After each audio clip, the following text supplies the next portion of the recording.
Section 6. Debt finance is another source of long-term capital for companies. For 6 months, 6 marks, discuss any 3 types of debt instruments that are available to companies. Discuss any 3 types of debt finance available to companies. Who can answer that?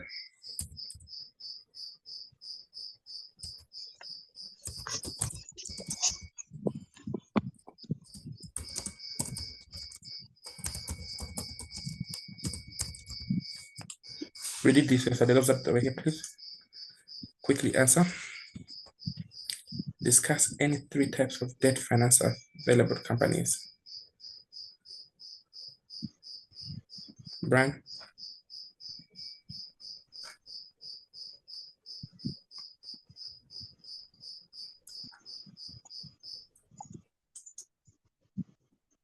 I may pass for now. Okay. Is a bond one of them? Yes, the bond is one of them. We discussed this, please, especially those that were here yesterday.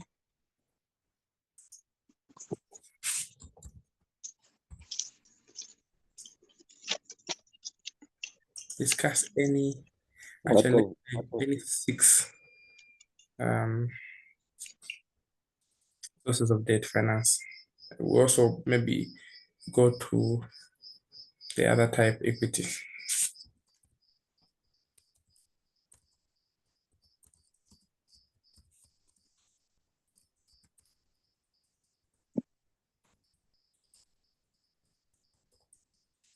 Okay, let me explain. Is a lease?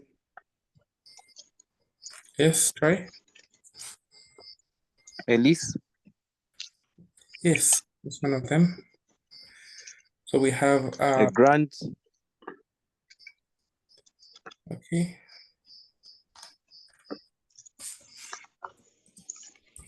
So we have number 1, bank loans.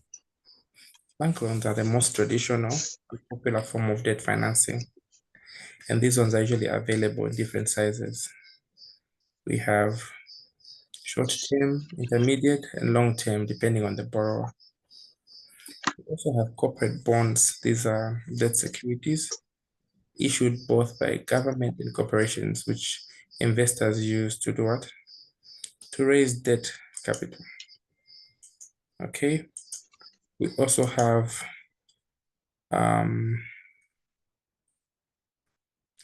debentures. What are debentures? Is a long-term debt instrument as well. We also discuss convertible debt.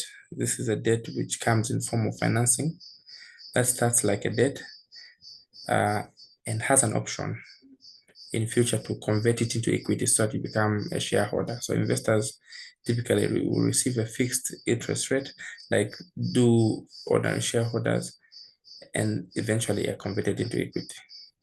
We also have what is called vendor financing, the type of debt financing which involves an agreement between 2 companies and its vendors. So here the vendors will provide financing to the customers to help them to purchase a vendor's product or services. So vendor financing is also very beneficial for businesses that need to acquire goods and services that they may face cash flow challenges. So these are the common ones. We also talked about what debentures. What did I say debentures are?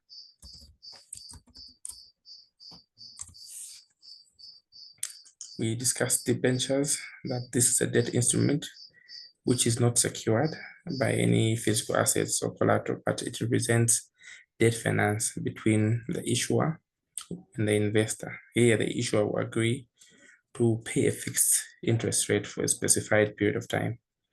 Now, we must understand that debentures are typically used by corporations mainly. They use this kind of debt finance to raise capital for various reasons. Number 1, in the event that they want to expand. Number 2, acquisitions and megas. So debentures have a key number of features. They have a fixed interest rate, they have a maturity date, they're transferable, we have secured and unsecured. We also have convertible and non-convertible. So these are the sources of what debt instruments are available to companies. So now, in relation to company sourcing capital, discuss benefits of using equity finance. What are the benefits of using equity finance? Anyone?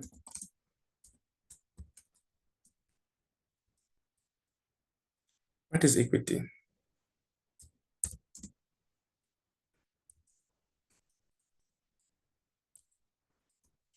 Okay, it's in the interest of time. Equity finance refers to raising funds for a company by selling shares, in short. So the term equity refers to the ownership that shareholders have in a company. So there are a number of benefits that, of course, antagonistic to the owners between shareholders and managers. There are benefits that we would have in having equity. Unlike borrowing, debt finance, you're going to plow back. So equity, basically, we're looking at shareholding. So there's no repayment obligation. When we're talking about equity, people will buy shares, they'll be getting a repayment through dividends. Number two, the advantage of using equity is a shared risk. Here, investors will share the risks. They also share the rewards that come in benefits as dividends. They are what we call capital gains that they will gain as being shareholders, but they may also suffer losses, which a company does not suffer in its independent entity. So they will share the risk. Equity also has flexible payment terms. And since equity does not have a fixed payment terms, the company may be more flexible.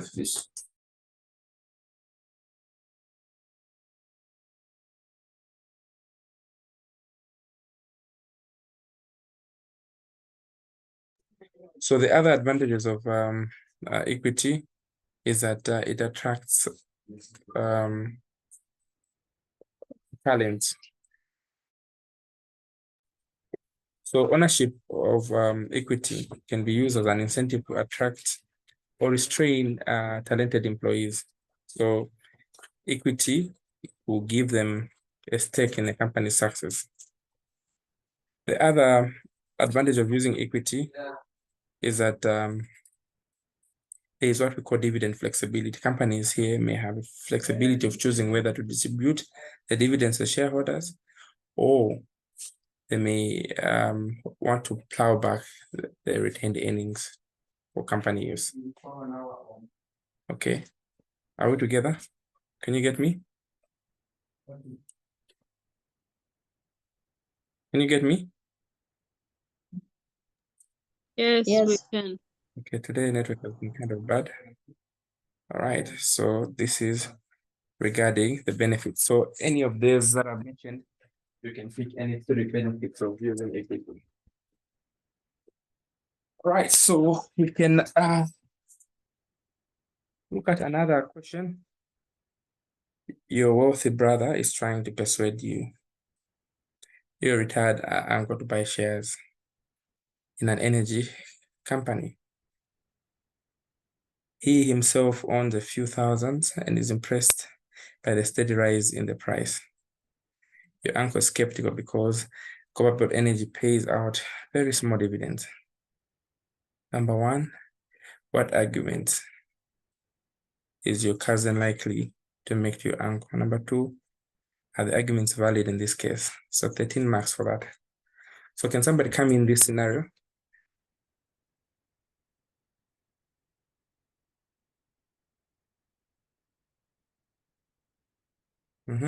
Let's discuss. These are questions that will hammer you in the exam if you don't discuss.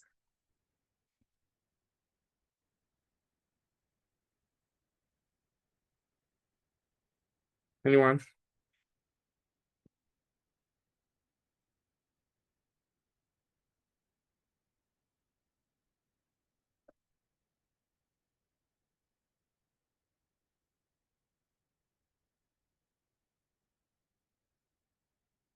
Please, let's participate.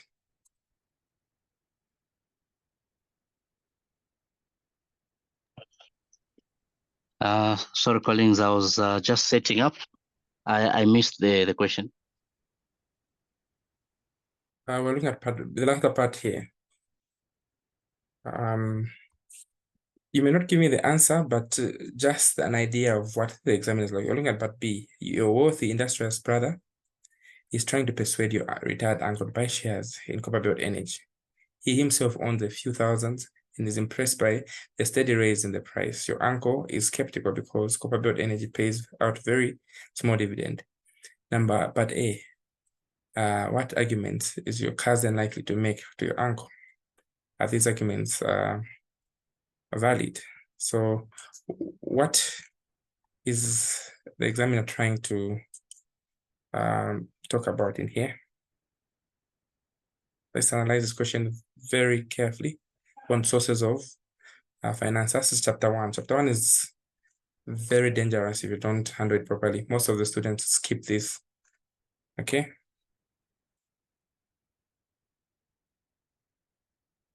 Anyone to come in before I come in?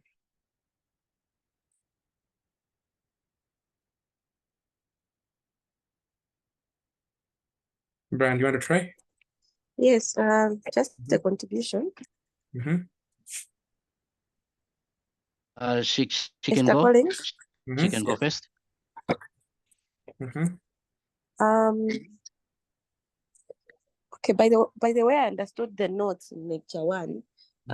Before you make any investment, you first of all have to assess, like in this situation, the brother need to assess the performance of the Copperbelt Energy Limited, performance of the business, looking at the cash flow, and maybe looking at also, how can I put it? Like, if whether the shares were kind of constant, because if you look at the rate of shares, it will also determine whether you'll be getting good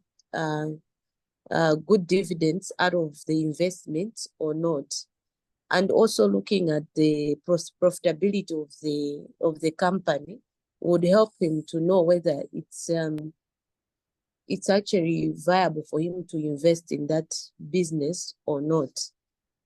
I think so far that's my contribution. Thank you. Great. Thank you for that. All right, so anyone else to add before I come in? Okay, so your cousin, who's a wealthy industrialist, has to create a case for the retired uncle. Now, here are some of the structured arguments, if I were you, that I would write to say, number 1, he must look at 6 key things. Number 1, potential for price appreciation. So from investing in this energy company, he should analyze whether there could be a substantial price appreciation over a long period, because sometimes these appreciations could be affected by a few temporal issues. So there is need to look at potential price appreciation, not for now, but for later. Then also resilience in the economic conditions.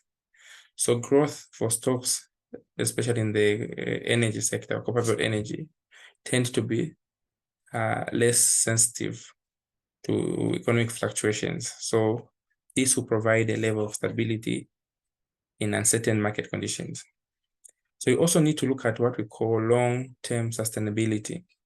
So if the uncle were to invest in this company, are there any intentions of this company to reinvest their capital, their retained earnings, to ensuring that the businesses continue to run for a long-term growth? And also issues of risk profile. He will need to give a good argument, because as growth of stocks undergo rigorous scrutiny, they need to be approved and marked. And generally, This is one of the key aspects that must be looked in. And also past proven performance. Well, some of the companies do well in the interim because they haven't been in industry for a long time. So you must also give a proven historical performance of Copperbelt Energy to serve as evidence that this company has a success story. Then also you must argue out the flexible exit strategy. So while it is important to attract investment in stock buying, there should be an exit strategy that investors should have, should there be unsatisfactory returns. So he must be able to be assured that should you not be happy, you would still sell your shares and get back some of the monies. And also you must argue out in terms of the bull market performance to say growth of stocks, which include the Copperbelt Energy Limited, tend to perform well in bull markets, which would lead to significant gains for investors like the ANCO. Now, the second part is asking, are the arguments valid? So number one, the status of your uncle being a retired individual suggests that he may not be active in his old age. So you must give him valid facts to say growth of stocks might not be a suitable investment option for him if he's one person who wants quick money. Instead, he could benefit more from a stable generating income, such as investing in assets or dividend stocks or bonds that will provide regular income without him running up and down in his old age. That could be an argument that you'd give. Secondly, looking at risk tolerance associated with retired individuals. So a shift towards investments that offer stability and consistent cash flow, such as stocks, might be appropriate for him than volatile stocks that change rapidly. So especially for him, his old age, we need to secure his investment in less volatile stocks. So these arguments that would be given in favor of the uncle with regards to the energy company could be valid in the context of investing. However, you must advise him that he must consider the uncle's profile as an investor. What type of an investor is he? Is he a risk tolerant, risk seeker, risk averse? Because these are also key in him undertaking such an investment. So these are how we could, I think, scramble your 25 marks. All right. So we also looked at issues to do with what is corporate governance, discuss the meaning, the importance of managing corporations, 10 marks. What is corporate governance? And what is the importance of managing corporations? Anyone?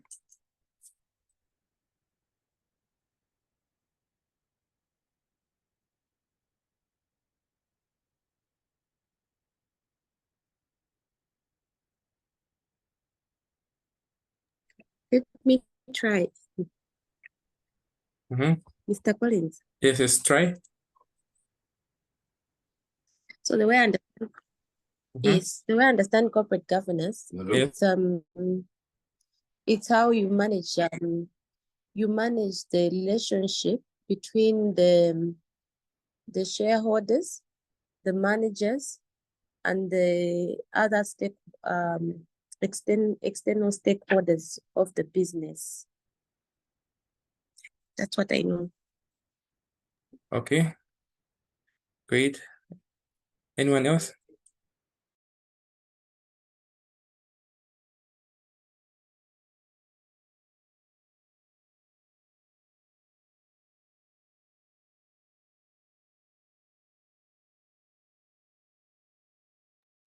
Anyone else? What is corporate? What is corporate governance, and what is its importance in managing corporate its importance in managing corporate corporations? That's 10 marks.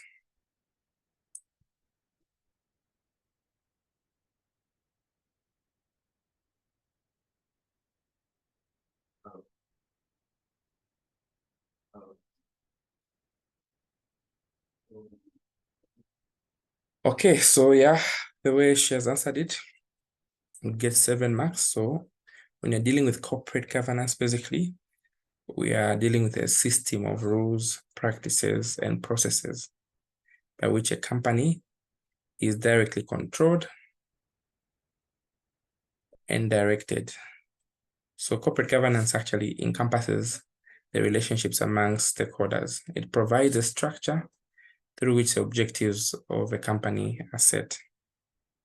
So this means that it aligns the objectives of a company, monitoring the performance based on the objectives set. So that is briefly how we can define what corporate governance is. Okay, let me just add a quick write-up. Those of you who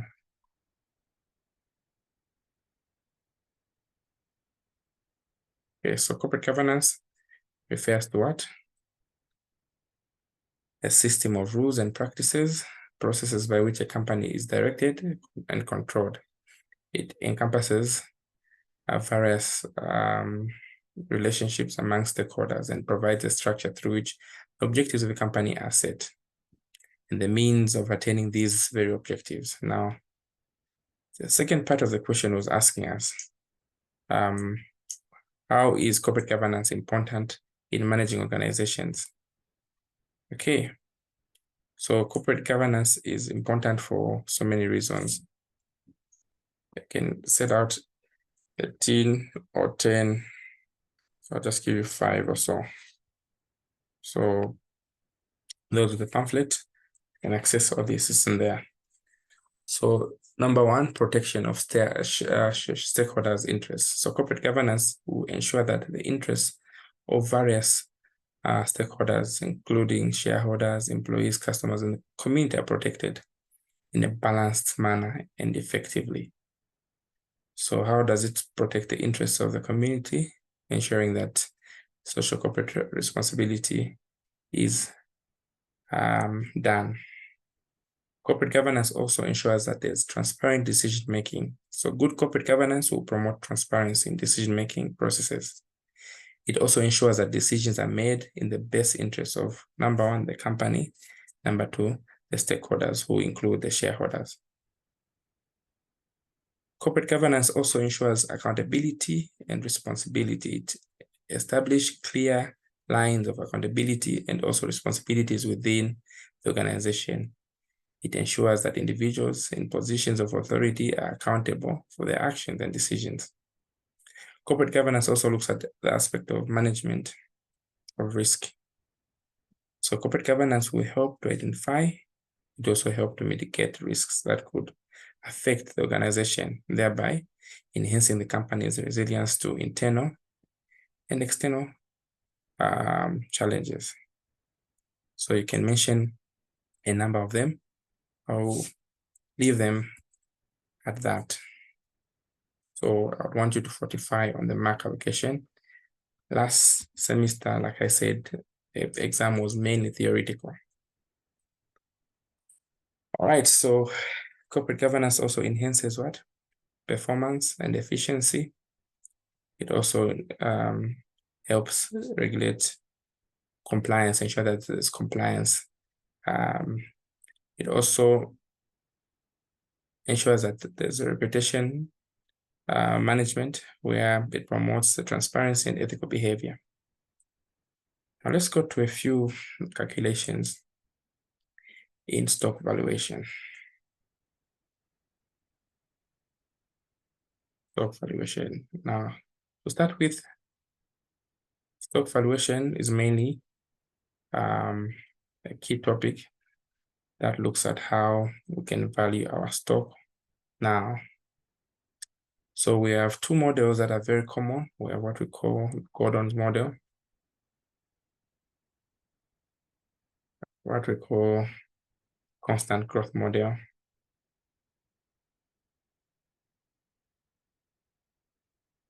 when we're dealing with stock valuation. Basically, these two models are based on time value of money. So suppose, let me look at basic examples before I go to a complex one. So suppose we are told that dividend has been declared now of 10 kwacha at a growth rate of 8%. Okay, calculate D1, D2, and D3 using the constant growth model. Who remembers how can we calculate the D1, D2, D3? So this is just future value of money in terms of the dividend or stock valuation. So we're starting with 10 kwacha. The growth rate is what? The growth rate is 8%. So I taught you in my previous class how to quickly calculate the growth. You don't want to use these long cuts. And this is what I'll use to look at a quick example from the exam. So you start with 10. If it's 8%, just multiply by 1 plus R. So this is what? 1.08. So you multiply 1.08 throughout. So the next one, 10 times 1.08, what we get? 10 times 1.08, we get what? 10.8. So the 10 kwacha will be 10.8 in year 1. Again, this 10.8 in year 2, just multiply by 1.08. It will be what? 11.66. This 11.66 in year 3, just multiply by 1.08. What do we get? 12.60. These are the growth. All together, this is easy to remember. All right, now the exam will come as follows. So say suppose you have just declared a 10 kwacha for the Sorry, sir. Yes, please. On this one, aren't you not supposed to raise the interest to the raised to t? It's the same thing. I was saying that's a shortcut. So if you want to calculate the growth for year 1, is D0, 1 plus growth to the power time. Time is the difference in years, is the power 1. If you want to calculate the growth in year 2, is D0, 1 plus growth to the power 2. If you want to calculate the growth for year 3, it is D0, 1 plus growth to the power. Difference in years, 3. You can also calculate the growth in year 4 against year 3 by calculating 1 plus growth to the power 1, because the difference in years is 4 minus 3 is 1. So this, if you were to calculate it, 10, 1.1, 1.08 to the power 1.